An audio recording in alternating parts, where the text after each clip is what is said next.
then you go down right. Okay. That's it. All right, so as we're starting to make that ascent towards our famous spiral tunnels, I'd like to tell you a little bit about the big hill that used to exist before the spiral tunnels were completed on September 1st, 1909. That's the bridge. Now, I want to also point out that the Trans-Canada Highway that's traveling directly beside us, this is actually built directly over where the old Big Hill used to exist. I just want you to get a sense of how steep that original grade was, because it was called the Big Hill for a reason. Now, the Canadian Pacific Railway, because they were running out of money, it was decided that instead of blasting a 1,400-foot tunnel through Mount Stephen that overlooks Field, they would build a 8-mile track directly over it.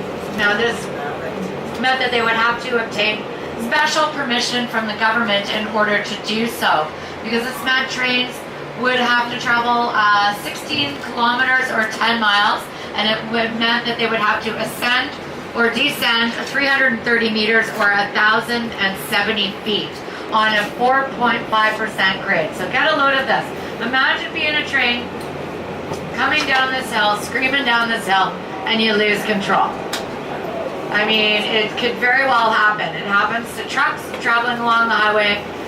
It could easily happen to a train. We're going to go directly underneath where the Big Hill used to exist. So you get a good sense of how steep that was. It'd be pretty scary, I can only imagine. So the first attempt to go down the Big Hill was actually disastrous. They crashed, killing all 3 of its workers. And so in its place, what they decided was that all passenger trains that were traveling down the Big Hill, all of the dining cars and the passengers would be taken off because it was simply too heavy and too dangerous for the passengers to travel down that Big Hill. So they transport the passengers down by horse and buggy, where they would meet the train down in the town side of Field, and they would slowly bring down the dining cars behind. Now, this also meant that there was a speed limit put on that Big Hill, 10 miles an hour. They'd throw they also would install 2 safety spur line tracks at the very bottom of the Big Hill, just outside of Field. They also would require the use of pusher and puller locomotives. Just like you've seen on some of the big trains over the last couple of days, those really big trains quite often had 2 locos at the front and 2 in the back, and even some at the middle. So they would need the assistance of those locos to pull them up or to bring them down the Big Hill. Those safety spur lines, there was 2.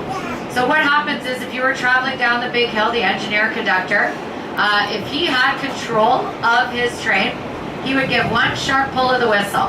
And that would indicate to the switchman at the bottom of the hill that they had control of their train.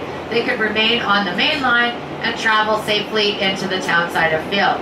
2 sharp pulls of the whistle meant, I've lost control, you need to switch me on to that safety spur line. And so this existed for 25 years, if you can believe it. 25 years before they were able to rectify the problem. There was countless pieces of equipment lost, of course. There was 3 lives. Major labor costs were attached to running this Big Hill. So the CPR knew something had to be done. And so the idea for the spiral tunnels actually came from the Swiss. In the Swiss Alps, they had built a spiral tunnel system. So we basically stole the idea from them. So what it is a spiral rises on a steady curve, and then it completes a full loop. It passes over itself, where it's able to gain a vertical height and a relatively short horizontal distance. So there is a diagram, if you wanted to have a look, in your milepost newspaper on page number 17.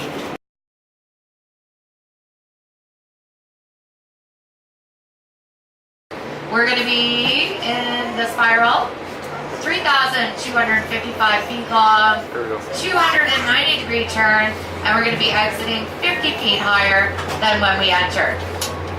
All right, so here we go, ladies and gentlemen. This is our first spiral tunnel. Second mountain of the day, Mount Ogden. Welcome. Are you excited? Yes. Do you feel us starting to turn here? It doesn't really feel like it because we're sitting back here. Also, you don't want to get stuck in these old tunnels as well, because like I said, they're not ventilated and there's no lighting in here as well. So They're old tunnels completed in 1909.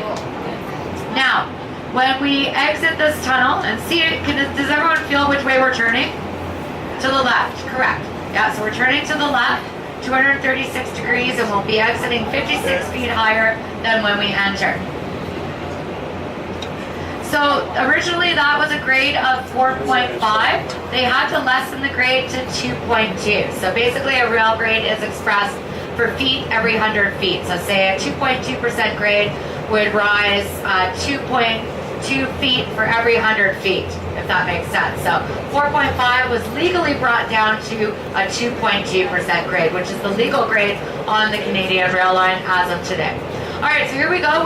We're exiting our first spiral tunnel. Now, on the right-hand side, I've got window space up here. You're probably going to want to see this. We're going to be able to see the tracks that we entered in on. So we've done that full complete loop, that 3/4 turn through the tunnel, and we've passed over ourselves entirely. Come on up here. I've got one. I've got two. I've got... Yeah, I've got some more room if you guys just want to push down a little bit for me so we can fit 3. Okay. I might, oh, get ready. Right here. Look down. Oh. Told you. All right. So does that make sense to everybody what we've just done? Full complete loop. Okay. Now we're going to travel up to Mount Cathedral. And we're going to do the exact same thing in that mountain, except we're going to be doing that 290-degree turn and exiting 50 feet higher than when we entered. So we're just doing a gradual ascent up through the spirals.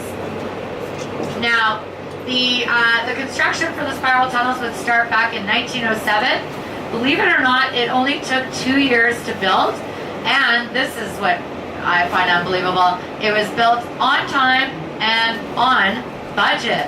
$1.5 million was used to build these tunnels. Now, you'd think most of that would have been allocated for all of the labor that was needed. There was 1,000 men that were brought in to do this job. Most of that money was allocated for all the dynamite that they had to use to excavate all of the rocks. 750,000 cubic meters of rock would be excavated when it was all said and done from both of these mountains. Now, you got to think, 75 boxcars of dynamite needed to be used. So 75 boxcars bigger than this car, full of dynamite to excavate all of that rock. And what they would do is they started the tunnels at the same time, and at the time it was said to be one of the most ambitious tunneling projects in the whole entire world. So both groups of guys, they would start at the same time, one on Mount Ogden, the other one's on Mount Cathedral. They would have 2 groups. One would start at either end, and then they would work towards the middle. And just to let you know how precise the engineering was back then in 1909 when they matted the 2 places together, they had an error of less than 2 inches. 2 inches. So pretty precise when you consider they don't have the same technology as we have today. So this is where the old big hill used to exist. Look how steep that is. Look at that truck. Can you imagine being a train? Crazy. Now, I know that Adrian told you about Lady Agnes MacDonald. That was Sir Johnny MacDonald's wife that walked across the Stony Creek Bridge. Well, I've got another story I'd like to share with you. As she mentioned earlier, she was quite the gutsy gal, 29 years of age, and had a lot of spunk in her. And she was very adventurous. So when they got to the top of the big hill, of course, they were going to escort the Prime Minister's wife off first. And she simply declined. She said, no, I am not traveling down the big hill by horse and buggy. I'll tell you how I would like to go down. And this is how it's going to go. I would like to take this wooden chair to be attached to the front of the train on the cow catcher. Remember the cow catchers that they used to have on the front of the train? And that's how I would like to ride down the big hill. Well, they were reluctant at first, but of course, this is the Prime Minister's wife, and she does have the final say. So this poor engineer had to ride down the big hill with her. She was loving every minute of it. I'm sure he was scared to death. And this made national news. And so everybody wanted to ride down the big hill like Lady Agnes MacDonald, of course. I think this was also her way of showing, if I can do it and I'm the Prime Minister's wife and feel safe doing so, so can you.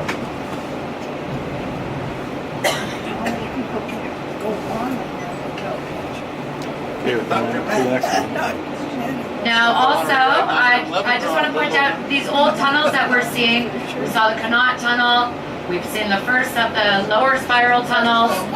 These tunnels don't have lights in them, and they didn't have lights back in the day as well. They had candlelight, but quite often that would blow out when you're traveling through those tunnels. So you're traveling in the pitch black. Now, single ladies were being warned to be weary if they were traveling without a companion, because if they were, especially if they were attractive, because what was happening is that men were taking advantage of these single attractive ladies and trying to steal kisses. We have lights, so we're okay. There won't be any kissing bandits today. Now I'm going to bring up also Rocky Mountain Railroad again, the show I love. I was watching the one where they went through the spiral tunnels, and if you can actually come to, there's a viewing platform on the Trans-Canada Highway. You can watch the trains go through the tunnels. I also want to point out we're the only passenger train that goes through the spiral tunnel, so consider yourselves very lucky. Yeah, all the rest of them are the freight trains. So if your freight train that you're watching is 80 cars or more, you can see that train in its entirety. Now, the one I was watching, their train was so long that they were coming out the upper spiral tunnels, Mount Cathedral. They could literally see the end of their train still going through. It was just making its way into the lower spiral tunnel. I thought, can you imagine having that responsibility all the way down there? You still know that's part of your train. What if you broke down? You'd have to make your way all the way down there. My gosh. Anyway, so I always just found that quite interesting.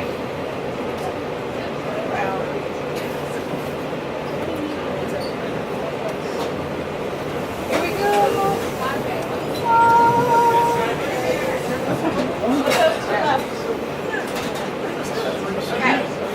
So now we've done that full and complete loop again. Does that make sense, everybody? I explained it pretty well? Okay, great. So now we're looking down on the left-hand side. That's originally where we started our journey. When we were making our way up along the kicking horse,